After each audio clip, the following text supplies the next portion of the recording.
Hola, mi nombre es Rodolfo Hernández Sánchez, soy estudiante de la Escuela de Enfermería Florencia Nightingale. Actualmente estoy cursando el sexto de Enfermería Técnico Profesional. En esta ocasión vamos a presentarles lo que es el examen del estado mental. Como primer punto vamos a tocar cuál es su definición. Bueno, la definición es una persona con una alteración de los procesos cognitivos y afectivos del desarrollo considerado como anormal. Se encuentra alterado el razonamiento, el comportamiento y la facultad de reconocer la realidad y de adaptarse a las condiciones de la vida. Como también podemos tener diferentes definiciones. Como tal, en un examen del estado mental, su definición es la descripción de la aparición del paciente, su discurso, sus acciones y su pensamiento. A diferencia de la historia o anamnesis, el estado mental es cambiante. El examen es un proceso descriptivo y no explicativo del paciente. Como tal, un examen tiene una estructura y esta estructura está descrita de la siguiente forma, que tenemos que visualizar el aspecto del paciente. ¿Cómo es eso? ¿Cómo vamos a visualizar el aspecto del paciente? Si es cómo va vestido, su forma, la edad que aparenta el paciente.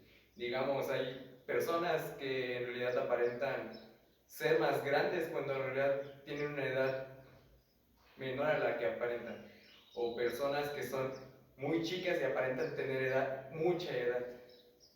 Esto tenemos que fijarnos muy bien. La actividad psicomotora, también su forma de caminar. Tal vez no sabemos el por qué camina así. En algunas ocasiones vamos a tener pacientes los cuales tienen alguna deficiencia o alguna enfermedad la cual les impide caminar bien. O en ocasiones es alguna alteración psicomotora la cual afecta la forma del caminar del paciente. También debemos de ver su expresión facial, el cómo está, si está feliz, el cómo se expresa ante una situación de estrés.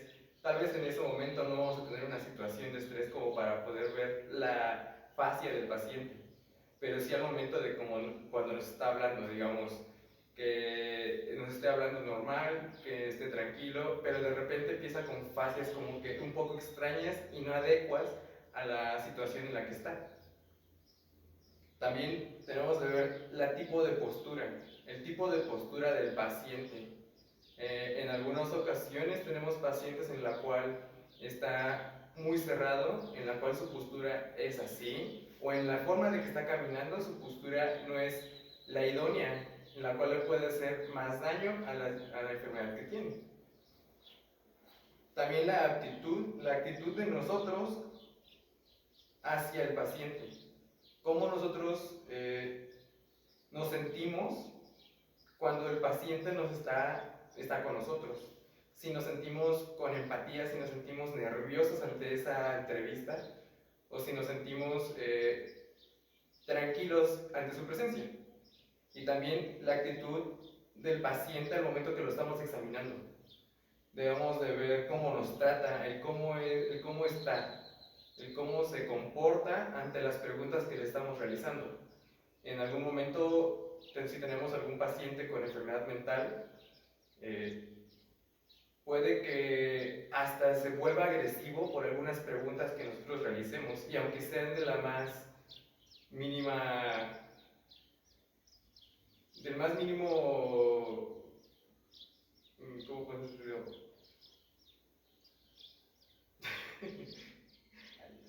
El más mínimo, la más mínima pregunta, la más fácil, y se enoja el paciente. Tenemos que estar viendo todas esas actitudes del paciente. También tenemos que estar valorando cuál es el estado de ánimo de nuestro paciente, si está feliz, si está triste, y depende de la situación en la que estamos. Porque podemos estar en la situación más feliz del mundo y el paciente puede que esté triste, agobiado. Lo estamos viviendo en estos días de cuarentena. Muchos de nosotros estamos tristes, ansiosos de poder salir, porque no estamos acostumbrados a un encierro, a una cuarentena, y pues estamos la mayoría tristes, estamos muy agobiados, estamos cansados, o algunos otros que se acostumbran y están felices, todo bien en la vida, ¿no? También debemos de... Y otra cosa que tenemos que ver de nuestro paciente es el lenguaje. Como si habla muy lento, si habla muy entreespaciado. Un ejemplo puede ser un personaje de una serie que es La Casa de las Flores, y es el cómo habla, o sea, habla, voy a poner un ejemplo. Y, por ejemplo, también debemos de destacar que con el lenguaje podemos visualizar como que el nivel intelectual de nuestro paciente. Al momento de cómo se expresa, el cómo es. Podemos tener pacientes que su lenguaje es muy amplio y podemos ahí como que valorar su estado intelectual. También debemos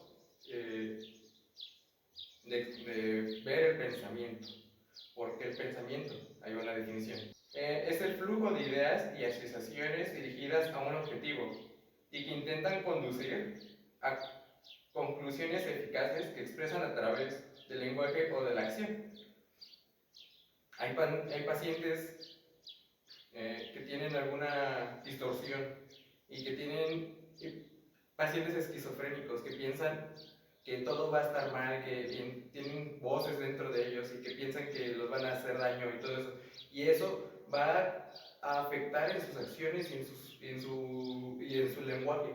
Puede que empiece a gritar al aire, puede que empiece a golpear a alguien porque piensa que le va a hacer daño, o porque su voz le dice hazle daño a esa persona, porque si no, él te va a matar. Ese tipo de acciones o de pensamientos en estos pacientes puede afectar a esto.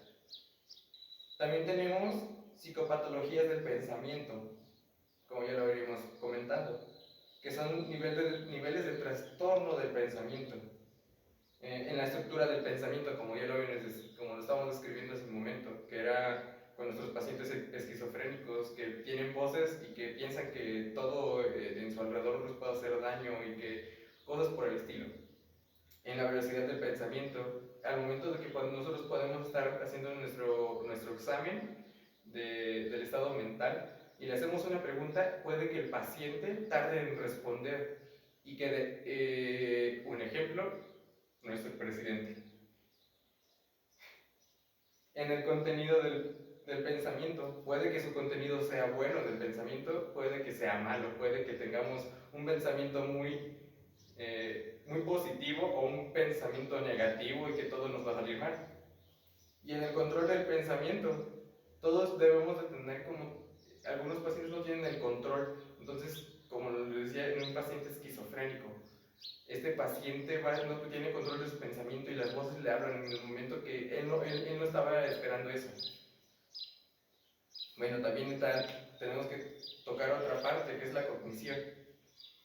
Es la porción del examen mental que evalúa la función orgánica cerebral, inteligencia del paciente, capacidad de abstracción y nivel de juicio.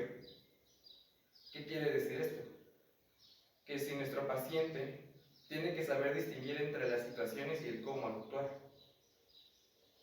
También con esto podemos estimar la inteligencia de nuestro paciente que se sospeche con un déficit mental. Y también es distinta a la parte anterior, que consiste de preguntas más formales. El método y material de esta sección se tomará de test psicológicos más estructurados. Tienen que ser test lógicos. ¿De cuántos? 1 más 1, 2 más 2. Preguntas fáciles, y así podremos ver cuál es la inteligencia de mi paciente. También otro punto que tenemos que tocar en este test o en este examen del estado mental es la conciencia.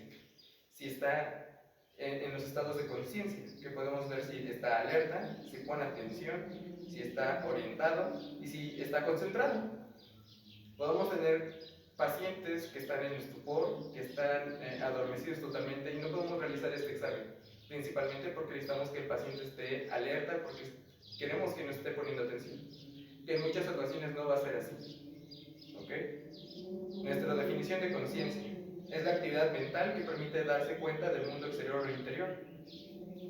Podemos tener un paciente aquí enfrente, pero si no está orientada en su tiempo y forma, en sus esferas, puede que este paciente no me ponga atención y nunca sepa de lo que yo le hablé o le pregunté. También, otro punto que tenemos que tomar, que es la orientación, su definición. Es un proceso psicológico que permite al sujeto, en cada momento de su vida, ubicarse correctamente con respecto a sí mismo al mundo externo, como estaba comentando. Puede que este paciente no esté aquí, o sea, está físicamente aquí, pero mentalmente está en otro lado. Como en muchas ocasiones, algún alumno, puede que estemos poniendo atención, estemos viendo físicamente al profesor y al pizarrón, pero no estamos en este entorno y estamos pensando en otras cosas como de habré hecho la tarea de la siguiente materia, habré hecho aquello, habré hecho otras cosas. Entonces, también en la orientación se divide en varias cosas, que son, si es el temporal, que debemos de preguntar el día, la fecha, la hora, el mes y el año. El espacial, preguntando por el lugar en el que se encuentra. Si le preguntamos, estamos en un hospital, ejemplo, estamos en un hospital, le preguntamos, señor, ¿dónde se encuentra usted? Y nos responde, estoy en Dubái. Vamos a poner que su orientación está mal. Entonces, ¿qué podemos deducir? Que tiene algún problema o que está rompiendo con nosotros.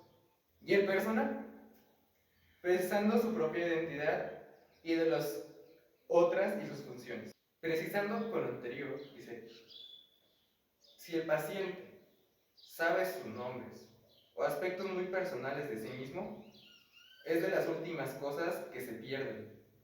O sea, si le preguntamos y el paciente tiene algún déficit neuronal, algún déficit mental, y le preguntamos, señor, ¿sabe cuándo nació? Y nos responde correctamente, como ya sabemos, es lo último que se pierde. También hay otras patologías las cuales nos pueden se pueden enfocar en esto, que puede ser como el delirio, que es un síndrome confusional en pacientes ortoníticos, que nosotros le podemos preguntar, ¿quién es usted? Y nos puede decir, yo soy el presidente de la República. Pues no, a lo mejor sí, porque nuestro presidente pues también como que se le va un delirio. También otro punto que vamos a tocar, que es la concentración y atención. Se evalúa pidiendo que nombre los días de la semana y los meses del año al derecho y al revés. Si pudiera la prueba, se le pide que al 100 le vaya restando de 7 en 7, sucesivamente. La atención puede ser mantenida, lábil o fluctuante, y puede haber, también la memoria se evalúa. Debemos de preguntarle fechas bibliográficas, políticas o históricas. Su memoria, digamos, le vamos a preguntar qué año nació usted, en qué año nació su esposa, en qué año nació su hija, en qué, así, ¿no? ¿Qué día? También le podemos preguntar en qué día fue la Revolución Mexicana, en qué, ciertas preguntas las cuales el paciente tiene que saber porque son muy allegadas a él. Tal vez lo de la Revolución no, pero lo demás sí. También podemos hacer preguntas que sí son de hechos recientes, como noticias de la actualidad, fútbol o teleseries, por así decirlo. Le podemos preguntar, señor, ¿sabe qué está pasando actualmente? A la fecha de... No, pues está el COVID. Muy bien, está al pendiente y sabe lo que está pasando. Su memoria sabe lo que pasa, él sabe lo que pasa. O, señor, digamos, como les sigo diciendo, a la fecha, ¿quién ganó el día de ayer en fútbol? Y si nos dice el América, pues no, porque no ha habido partidos. También le podemos hacer una pregunta unos minutos antes y decirle, señor, recuerda este número, y porque se lo voy a preguntar después, o nada más le dices, señor, ¿sabe qué dije anteriormente? Y si te responde, bien, si no tenemos alguna deficiencia en la memoria. Puede que ya sea un paciente senil, el cual ya no pueda recordar y no tenga una retención muy hábil como la de los jóvenes. También tenemos que valorar el juicio, que es darse cuenta el grado en el que se comprende conductas y costumbres sociales.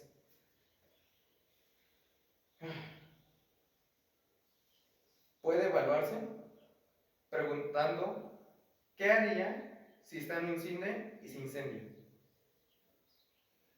Pues puede que el paciente no responda, ¿no? Pues salgo corriendo o acato las indicaciones de los que están en el cine, o habrá pacientes que nos digan, pues me quedo ahí viendo cómo mueren todos.